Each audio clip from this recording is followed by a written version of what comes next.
Hello and welcome to the Alpha Edge Podcast, the show for men over 50 who refuse to fade out, slow down, play small, or settle for average. I'm your host, Kevin English. I'm a healthy aging expert, coach, and founder of the Alpha Edge, and I am here to help you get and stay strong in every dimension of your life, physically, mentally, emotionally, morally, and spiritually.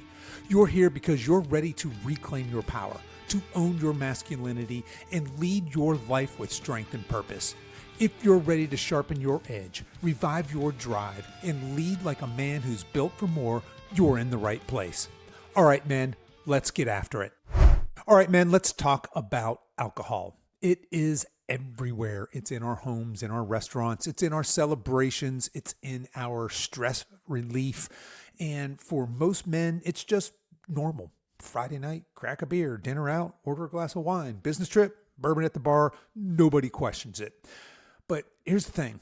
I used to be that guy. For years, for decades, alcohol was just baked into my daily life. A couple of drinks to unwind, a couple of drinks to loosen up, a drink because, well, that's what guys do, right?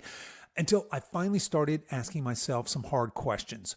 What role was alcohol really playing in my life? Was alcohol serving me or was it sabotaging me? All right, so before we jump into this, let me back up. I'm just going to share with you a bit of my personal story with alcohol. So I was introduced, like probably a lot of you guys, to alcohol in my teenage years. So alcohol and drugs were a big part of my teens and basically my 20s. And then alcohol became my drug of choice moving into my 30s and forward. But I'll say this, there was a point in my life, in my 40s, I suppose, where I was at my unhealthiest, where I was drinking heavily. I was drinking daily. Now, at the time, I was a tech sales guy and I was crushing it. I've shared that story on past podcasts. I was pretty good at what I did. I was making decent money. I lived in a big fancy house. And in fact, I loved to read. And one of the houses that we lived in during this time, my wife actually had built me my own library. So I actually had a library in my house. I had these beautiful glass doors, and my wife had a carpenter come in and build floor to ceiling bookshelves, and all my books were in there. But she also built in there, because I was also, the other thing I really loved was drinking. So she built a little wet bar in there. So I had a little bar set up in there. And here's what my day looked like. I would come home from work. Either I'd be traveling and have been gone for several days, or maybe I was just at the office, but I would come home and the first thing I would do is I would go into my library and I would close those doors and I would have a couple of drinks to unwind. Now, at that stage of my life, my kids were young, right? So I would come home, the kids would be excited to see me, and the first thing I did, not a proud dad moment here, but the first thing I would do is basically lock myself in, or lock my kids out, depending on how you look at that, and have a drink or two just to kind of de-stress, just to unwind a little bit. Now, my wife was more than welcome to come in and have a wine with me or something if she liked. Typically, I was going to have a couple of liquor drinks. That was kind of my jam then. But that was my daily habit. I would start with a couple of drinks as I got home. Then we'd move to dinner, and I may or may not have a couple of drinks after that, right? So that's a lot of drinking. And then, of course, my weekends centered around drinking. If I'm going to be with the guys watching some sports, of course, there's going to be some beers, there's going to be some bourbon, something. If I, out with friends, it's centered around alcohol. We didn't do anything that didn't involve alcohol during those times. And it was just, that was my baseline. I was extremely unhealthy at that time. Of course, the alcohol wasn't helping anything, but I had a lot of other bad habits, right? I was stressed out of my mind. I was basically an insomniac. I slept really, really crappy. I just told you I was drinking heavily daily, even heavier on the weekends very often. I was sedentary at that point in my life, and I was just eating complete and total garbage. So really a metabolic mess.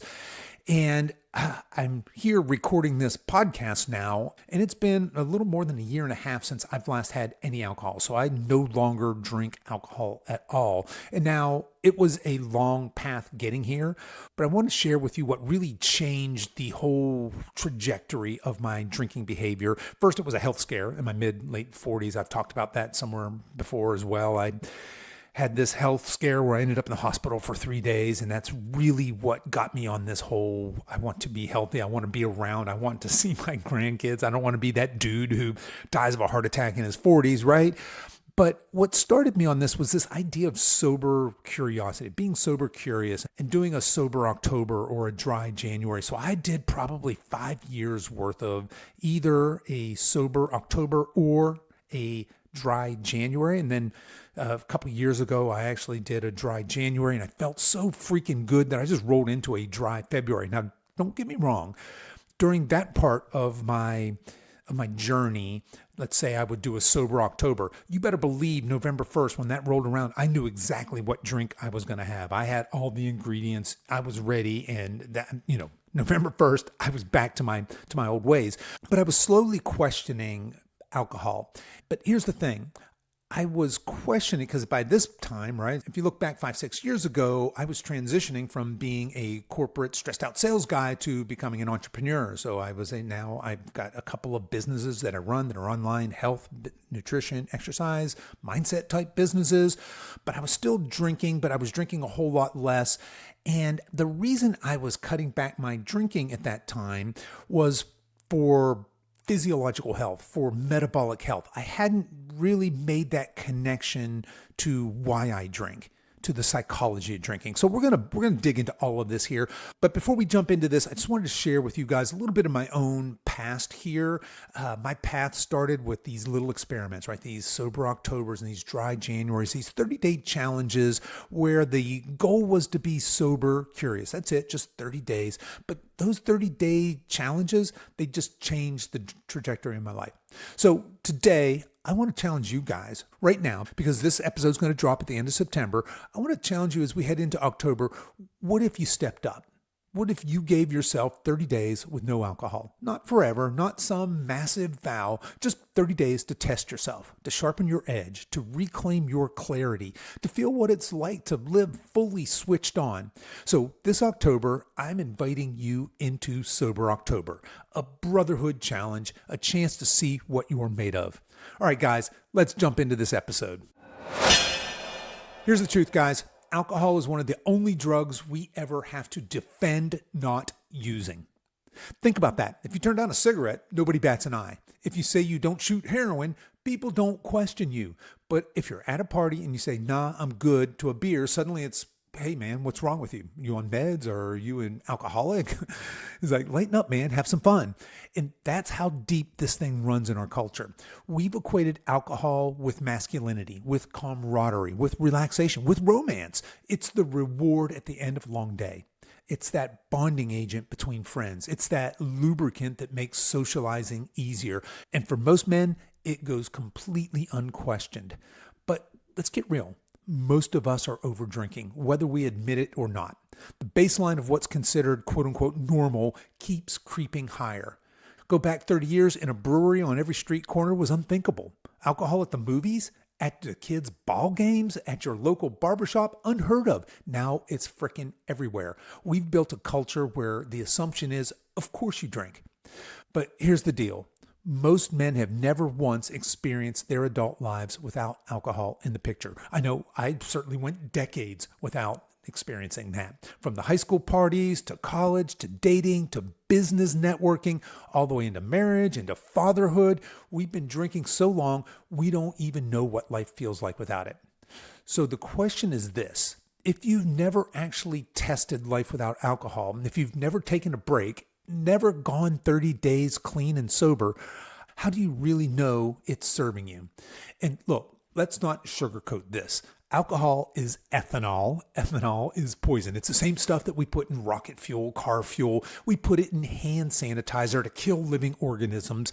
And when we pour it into a glass, swirl it around, and toast with a smile, we're literally drinking a toxin. Now, some of you might be thinking, okay, Kev, that's a little over the top, but everything in moderation is fine, right?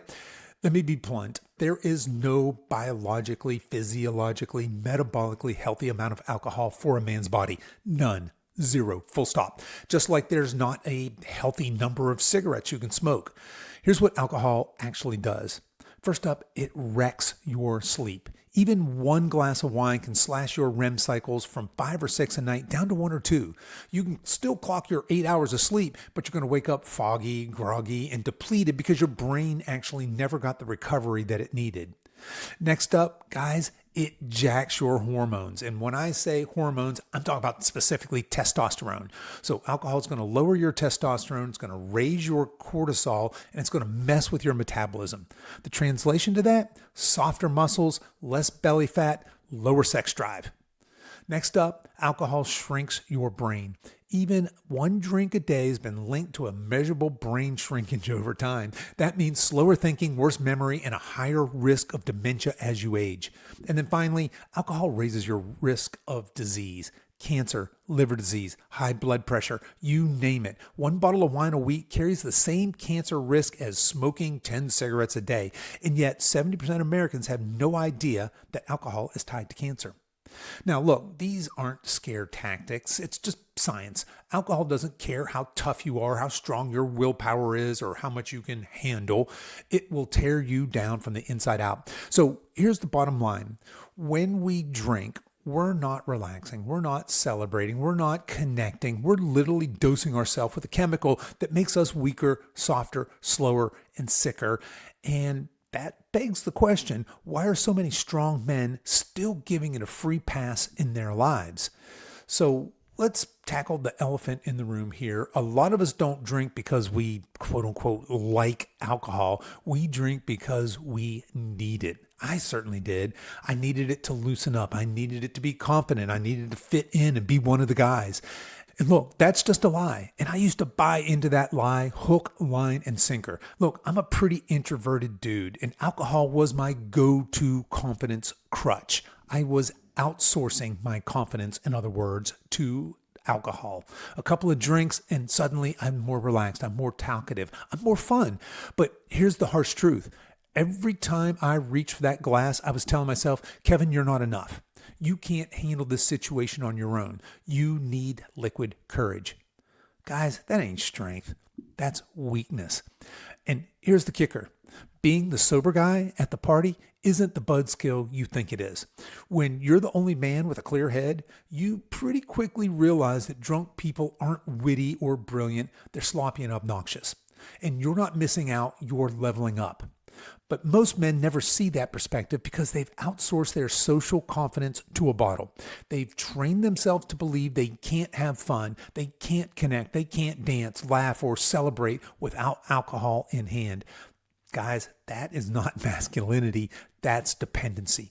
Real men don't need a drink to fit in. Real men walk into a room with clarity, confidence, and presence and let everyone else catch up. So let me ask you this. Do you want to keep outsourcing your strength to a glass, basically, of metabolic poison? Or are you ready to step into the kind of man who doesn't need a drink to prove that he belongs? And guys, here's the thing. Alcohol doesn't just hit your body, your biology. It also hits your mind and your spirit. And this was kind of the last straw in my own journey, right? As a nutrition coach, I was pretty well aware that there's no healthy amount of alcohol.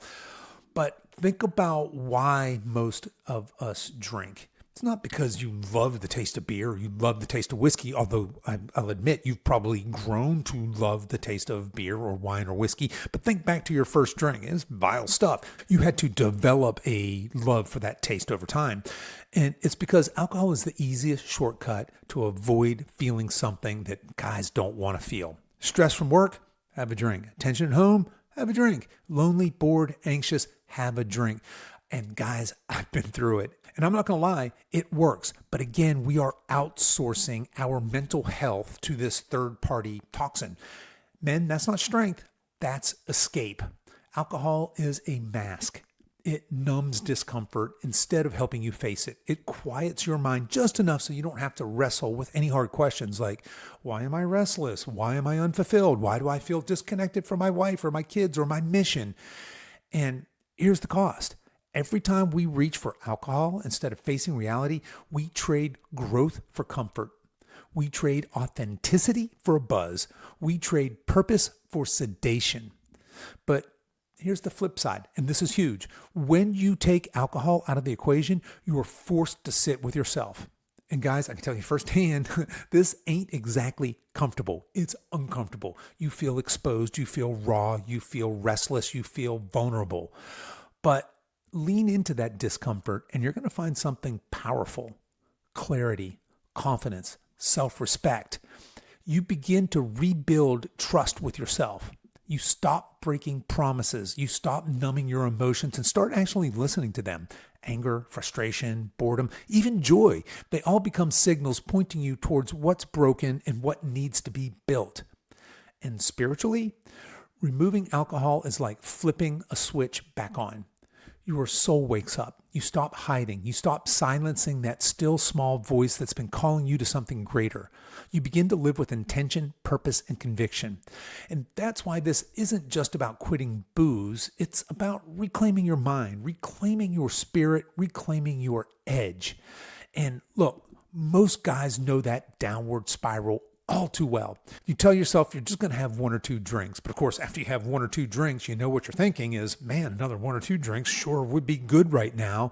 And then the night stretches on. You're going to sleep like crap. You're going to wake up groggy, heavy, irritated. You're going to skip the gym. You're going to eat like trash. And then the shame's going to kick in. Why can't I get this under control? And then that cycle repeats itself week after week, year after year. I know it did for me. And that's the downward spiral. It's slow, it's subtle, but it chips away at your body. It chips away at your confidence, your marriage, and your mission. Now, picture the opposite. Let's talk about an upward spiral.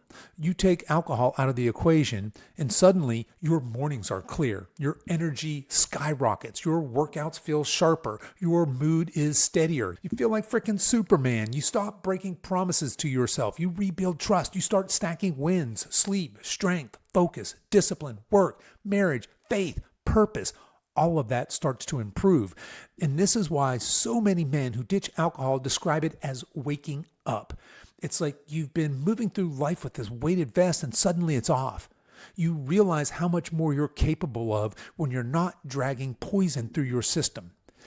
And here's the kicker. Once you feel that upward spiral, alcohol loses its shine. It loses that luster. That short-term buzz can't hold a candle to the long-term clarity, vitality, and strength you get when you're free from it. Guys, alcohol drags you down. Sobriety lifts you up. Which direction do you want your life to spiral? All right, it's time to stop talking theory and start taking action. Like I said at the beginning here, I want you guys to consider doing Sober October this year. 30 days, or I guess that's 31 days, right? No alcohol, no excuses, just a clean month of sober curiosity to see what you're truly made of. Now, why October? Well, because it rhymes with sober and it's a thing, right? Because it's the perfect training ground. The holidays aren't quite here yet. You got no built-in excuses. And instead of coasting through fall half asleep, you can hit November sharper, stronger, and more alive than you've felt in years. And here's how you make it work. Number one, replace the ritual. Most of us don't actually crave alcohol. We crave that ritual, that moment of pouring a drink to mark the end of the day. So guys, swap it. Pour sparkling water, make yourself a mocktail, make some tea. There's tons of non-alcoholic, healthy beverages out there that you can swap out. Keep the ritual, but change up the fuel. Number two, expect the friction. Look, your friends, your coworkers, probably even your family are going to maybe even push back. They're going to be like, come on, man, just have a drink. What's the matter with you? So my advice is to wear their discomfort as a badge of honor. It says more about their dependence than yours. Number two, track your wins. You guys, if you're a listener to the show, you know I'm a big fan of journaling. So journal what's going on during this month. Write it down, your sleep, your energy, your workout, your mood, your relationship. Let's document that upward spiral as it unfolds in black and white right in front of your eyes.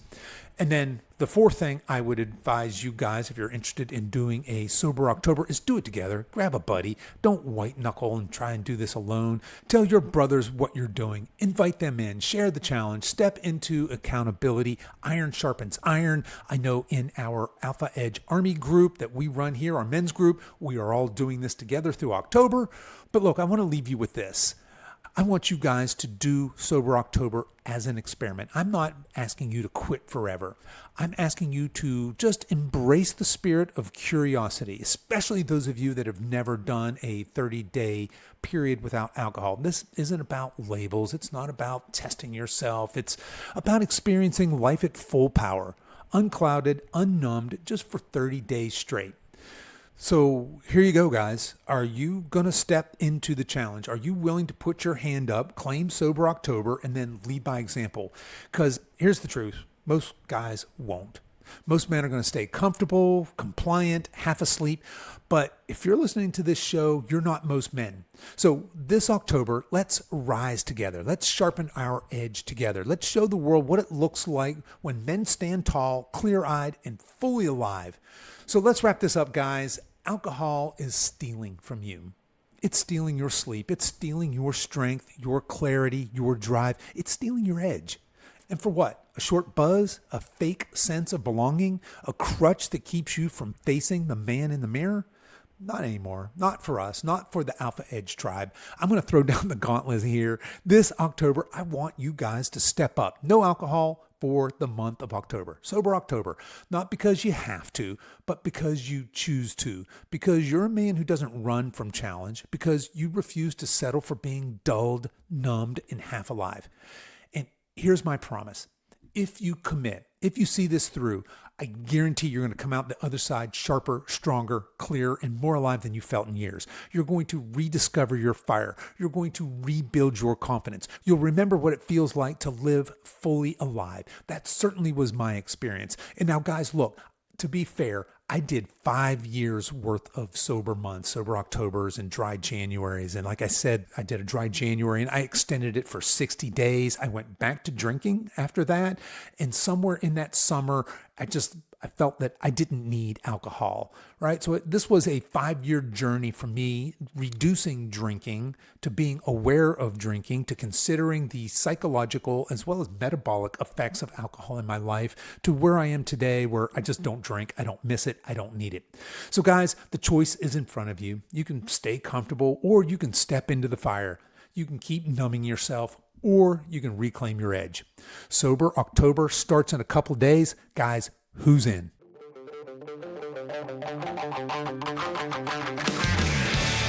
Okay, men, that's our show for this week. Don't forget to download our free guide titled How to Raise Your Testosterone Naturally.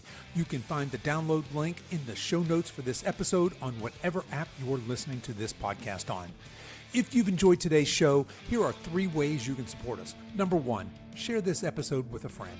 Number 2, make sure to like and follow this show, and please consider leaving us a 5-star review. Number 3, give us a follow over at Instagram. We're at Alpha Edge Army. So that's Alpha Edge Army all run together. I really appreciate you men taking the time to listen, and until next week, stay strong.